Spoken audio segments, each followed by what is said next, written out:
Se réveille avec les pieds dans l'eau et 5 degrés. On a 7 à Rochefort et sur une bonne partie du littoral.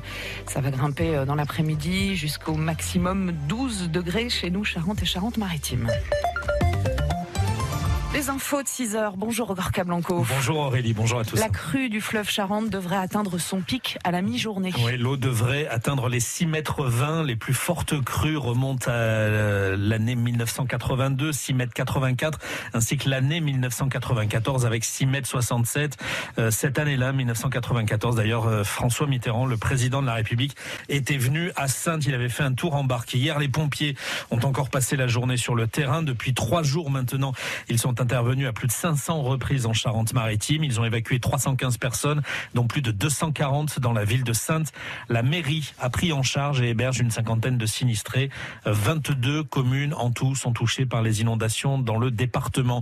Comme à Courcoury, on est au sud de Saintes. Le petit village de 700 habitants est pris au piège entre d'un côté le fleuve Charente et de l'autre la rivière la Seugne. L'eau qui est déjà à 6,17 mètres devrait monter encore ces prochaines heures. Les habitants et les élus s'adaptent, solidaires et imaginatif. Un système de navettes en tracteur permet ainsi de se déplacer. Julien Morcelli. Courcoury est clairement devenu une petite île. Pour y accéder, il faut embarquer dans un tracteur. On y est allé avec Chantal, elle est infirmière. Il y a 2 personnes âgées et un monsieur à qui je fais un pansement tous les jours qu'on ne peut pas reporter en fait. Vous auriez pas pu venir s'il n'y avait pas ce tracteur ? Je suis passé hier mais c'était quand même très limite. Une fois sur place, le tracteur repart dans l'autre sens avec une dizaine de personnes à son bord. Parmi elles, Mathilde avec sa valise. Et un sac à dos. C'est la première fois que vous vivez quelque chose comme ça ? Bah oui, les crues comme ça, oui, les inondations, oui. À Lyon, en général, il n'y a pas ça. Moi, c'est Lucie. Je sors pour aller voir de la famille qui n'ont jamais vu mon fils, donc voilà. Oui, je vois, vous êtes avec un nourrisson dans le berceau. Voilà, des expériences, faut les commencer de bonne heure, donc voilà. Faut le dire, c'est bizarre ce qu'on fait. On est à l'arrière d'un camion dans une benne. Ça fait 1 an et demi qu'on habite ici. Bon, on pensait pas le vivre de sitôt. Mais c'est la campagne, faut prendre les choses du bon côté. Un peu plus loin, Alain accroche la voiture de sa femme à un pick-up.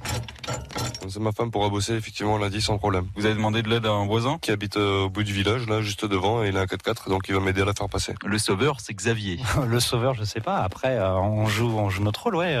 Il y a une organisation pour que tout le monde puisse aller travailler. Mais désormais, les autorités interdisent de sortir de Courcoury à pied ou en voiture. Il faut emprunter le tracteur. Le risque de se retrouver coincé et donc de perturber le passage des secours est trop grand.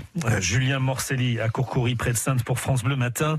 Plus de 300 sapeurs-pompiers, gendarmes, policiers ainsi que des bénévoles de la protection civile.